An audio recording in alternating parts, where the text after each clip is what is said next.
നമ്മുടെ മെഗാസ്റ്റാർ മമ്മൂക്കയുടെ ഒരു സിനിമ തിയേറ്ററിലെത്തിയിട്ട് കുറച്ച് കാലമായി. അപ്പോൾ ആ ഒരു എന്താ പറയുക കാത്തിരിപ്പിനൊരു അർത്ഥം ഉണ്ടാവുകയാണ്. കാരണം നവംബർ 27 കളങ്കാവൽ എന്ന് പറയുന്ന സിനിമ തിയേറ്ററിലേക്ക് എത്തുകയാണ്. അത് ഇതുവരെ മമ്മൂക്ക ചെയ്യാത്ത തരത്തിലുള്ളൊരു കഥാപാത്രമാണെന്നൊക്കെയാണ് പറയുന്നത്. അപ്പോൾ എന്തായാലും ആ ഒരു സിനിമയെക്കുറിച്ചാണ് ഞാനിന്ന് നിങ്ങളോട് ഡിസ്കസ് ചെയ്യാൻ പോകുന്നത്. അപ്പോൾ മമ്മൂട്ടി കമ്പനിയുടെ 7ാമത്തെ പ്രൊഡക്ഷൻ നമ്മുടെ ദുൽഖറിൻ്റെ വേഫറർ ഫിലിംസ് ഡിസ്ട്രിബ്യൂട്ട് ചെയ്യുന്നു. പുതുമുഖ സംവിധായകനായ ജിതിൻ കെ ജോസ്, അദ്ദേഹമാണ് കളങ്കാവൽ സംവിധാനം ചെയ്തത്. അദ്ദേഹത്തിൻ്റെ നമ്മൾ ഇതിനു മുമ്പ് കുറുപ്പ് എന്ന് പറയുന്ന ദുൽഖറിൻ്റെ സിനിമയുടെ ഒരു റൈറ്റേഴ്സിലെ ഒരാളായിട്ടാണ് നമ്മൾ കണ്ടത്. അപ്പോൾ അദ്ദേഹം എന്തായാലും സ്വതന്ത്ര സംവിധായകനാവുന്ന ഒരു സിനിമയാണ്. ഒരു വലിയൊരു ഭാഗ്യം തന്നെയാണ് ജിതിൻ എന്ന് പറയുന്ന ഒരു പുതുമുഖ സംവിധായകനിൽ ലഭിച്ചിരിക്കുന്നത്. ഇതിൽ നമുക്കറിയാം മറ്റൊരു പ്രത്യേകത എന്ന് പറയുന്നത് മമ്മൂക്കയുടെ ഒരു ക്യാരക്ടറാണ്. ഇതിൻ്റെ 1-2 പോസ്റ്റേഴ്സൊക്കെ ഇറങ്ങിയിരുന്ന ഒരു സമയത്ത് ആദ്യമായിട്ട് ആദ്യത്തെ പോസ്റ്റർ റിലീസായത് എൻ്റെ ഒരു ഊഹം ശരിയാണെങ്കിൽ നമുക്കൊരു സിഗരറ്റൊക്കെ വായിൽ വെച്ചിട്ടുള്ളൊരു പോസ്റ്ററാണ്. അപ്പോൾ അതിൽ തന്നെ ഞെട്ടിച്ചതാണ്. പക്ഷേ എന്താണ് ഇതിൻ്റെ കഥയോ മറ്റു കാര്യങ്ങളോ ഒന്നും അന്ന് ഒഫീഷ്യലി ഇപ്പോഴും അവരതൊന്നും പുറത്തു വിട്ടിട്ടില്ല. പിന്നെ വിനായകനും മമ്മൂക്കയും ഇവർ രണ്ടുപേരാണ് അതിലെ പ്രധാന കഥാപാത്രങ്ങളെന്നാണ് നമുക്കറിയാവുന്നൊരു വിവരം.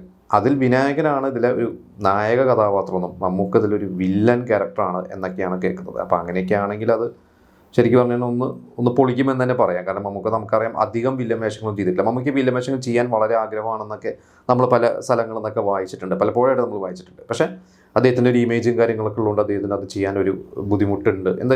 അതാണ് സത്യാവസ്ഥ. അപ്പോൾ ഈ ഒരു സിനിമയുടെ ഷൂട്ടിങ് കാര്യങ്ങളൊക്കെ നടന്ന സമയത്ത് ഇതിനെക്കുറിച്ചൊരു ന്യൂസ് ശരിക്ക് പുറത്ത് വന്നത് ജോൺ ബ്രിട്ടാസ്, നമ്മുടെ മാധ്യമപ്രവർത്തകനും MP ഒക്കെ ആയ ജോൺ ബ്രിട്ടാസ് ഒരിക്കൽ പറഞ്ഞത് ഇതേപോലെ ഫ്ലൈറ്റിൽ വെച്ചിട്ട് മമ്മൂക്കേനെ കണ്ടു. അപ്പോൾ പുതിയതായിട്ട് ചെയ്യുന്ന കളങ്കാവൽ എന്നൊരു സിനിമയെക്കുറിച്ച് സംസാരിച്ചപ്പോൾ അതിലെ ഒരു കഥാപാത്രത്തെക്കുറിച്ച് മമ്മൂക്ക പറഞ്ഞു. അപ്പോൾ ജോൺ ബ്രിട്ടാസ് പറഞ്ഞ ഒരു രീതി വെച്ചിട്ട് അതിൽ ഒരു വളരെ നെഗറ്റീവായിട്ടുള്ള ഇതുവരെ മമ്മൂക്ക ചെയ്യാത്ത തരത്തിലുള്ള ഒരു ക്യാരക്ടറാണ്. അപ്പോൾ അദ്ദേഹം തന്നെ ചോദിച്ചു, ഇത് നിങ്ങളെ ഫാൻസിന് ഇഷ്ടപ്പെടുമോ, പേടിയില്ലേ എന്ന് വെച്ച് പറഞ്ഞു. ഒരു എക്സ്പെരിമെൻ്റൽ ഒരു സാധനം ചെയ്യാണ്, അത് ഇപ്പോഴെങ്കിലൊക്കെ ചെയ്യണ്ടേ എന്നുള്ള രീതിയിലാണ് അന്ന് മമ്മൂക്ക അതിനൊരു മറുപടി പറഞ്ഞത്. അപ്പോൾ ഇതിൻ്റെ കഥയെക്കുറിച്ച് ഞാൻ ഒരു സ്ഥലത്ത് വായിച്ചത്, എനിക്കത് എത്രത്തോളം സത്യമുണ്ടെന്ന് അറിയില്ല. സൈനൈഡ് മോഹൻ എന്ന് പറയുന്ന ഒരു സൈക്കോ കില്ലർ, അദ്ദേഹത്തിൻ്റെ ഒരു ലൈഫിനെ ആ ഒരു ക്യാരക്ടറിനെ ഇൻസ്പയർ ചെയ്തിട്ടാണ് ഇതിലെ മമ്മൂക്കയുടെ ക്യാരക്ടർ ഇവർ റൈറ്റേഴ്സ് എഴുതി വെച്ചിട്ടുള്ളതാണ് കേട്ടത്. സൈനൈഡ് മോഹൻ എന്ന് പറയുമ്പോൾ ഒരു 22 മുതൽ 35 വയസ്സ് വരെ പ്രായമുള്ള പാവപ്പെട്ട വീട്ടിലെ, അതായത് സ്ത്രീധനമൊന്നും കൊടുക്കാൻ വകയില്ലാത്ത വളരെ പാവപ്പെട്ട വീട്ടിലെ പെൺകുട്ടികളെ വിവാഹം കഴിച്ച് രാത്രി തന്നെ അവരെ കൊന്ന ശേഷം അവരുടെ ജ്വല്ലറി എന്താണുള്ളത്, അവരുടെ ആ ഒരു സ്വർണം മോഷ്ടിച്ച് രക്ഷപ്പെടുന്ന ഒരു വളരെ ക്രൂരനായ ഒരു സൈക്കോ കില്ലറാണ് സൈനൈഡ് മോഹൻ എന്ന് പറഞ്ഞത്. അപ്പോൾ ഒരുപാട് കേസസ് അദ്ദേഹത്തിൻ്റെ പേരിൽ രജിസ്റ്റർ ആയിട്ടുണ്ട്.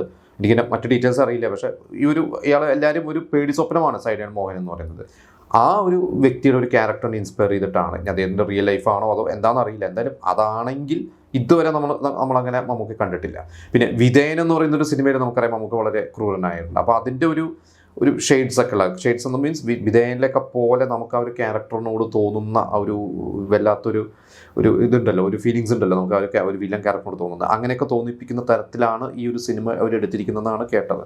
ഇപ്പോൾ ഈ അടുത്ത് കുറച്ചൊരു അതിൻ്റെ ഒരു ടീസറും കാര്യങ്ങളൊക്കെ നമ്മൾ ഇറങ്ങിയിരുന്നു. അപ്പോൾ അതൊക്കെ കാണുമ്പോൾ നമുക്ക് ഏകദേശം ഒരു പ്രതീക്ഷയൊക്കെ ഉണ്ട്. അപ്പോൾ എന്തായാലും ഇതിപ്പോൾ തിയേറ്ററിലേക്ക് എത്താൻ പോവുകയാണ്. കുറേ നാളുകളായി നമ്മൾ പറഞ്ഞാൽ മമ്മൂക്കയുടെ ഒരു സിനിമ കണ്ടിട്ട്. മമ്മൂക്കേനെ കുറേ നാളുകൾക്ക് ശേഷമാണ് ഈ അടുത്ത് വീണ്ടും നമുക്ക് ഒരു പബ്ലിക് എന്താ പറയുക എയർപോർട്ടിൽ വെച്ചിട്ടും ഈ പറഞ്ഞ മഹേഷ് നാരായണൻ്റെ സിനിമയുടെ ഷൂട്ടിനോടനുബന്ധിച്ചിട്ട് മമ്മൂക്കനെ നമ്മൾ കണ്ടത്. കുറേ നാളുകൾക്ക് ശേഷമാണ് അദ്ദേഹം ഒരു ക്യാമറയുടെ മുമ്പിൽ അല്ലെങ്കിൽ ഒരു മീഡിയയുടെ മുമ്പിൽ വരുന്നത്. പിന്നെ ഈ ഒരു സിനിമയുടെ ഇപ്പം പറഞ്ഞ പോലെ സംവിധായകൻ പുതിയ ആളാണ്. ഇതിൻ്റെ റൈറ്റേഴ്സ് സംവിധായകനും വേറൊരു ജിഷ്ണു എന്ന് പറഞ്ഞ റൈറ്ററുണ്ട്. പിന്നെ ക്യാമറ കൈകാര്യം ചെയ്തിരുന്ന ഫൈസൽ അലി, അദ്ദേഹം ഓർഡിനറി എന്ന് പറയുന്ന ഒരു സിനിമയിലൂടെ മലയാള സിനിമയിലെ സ്വതന്ത്ര ക്യാമറാമാനായാണ്. അദ്ദേഹം കുറേ സിനിമകൾ ചെയ്തിട്ടുണ്ട്. അദ്ദേഹം ആദ്യമായിട്ട് ഒരു മമ്മൂക്ക സിനിമയ്ക്ക് ക്യാമറ ചെയ്യുന്നു.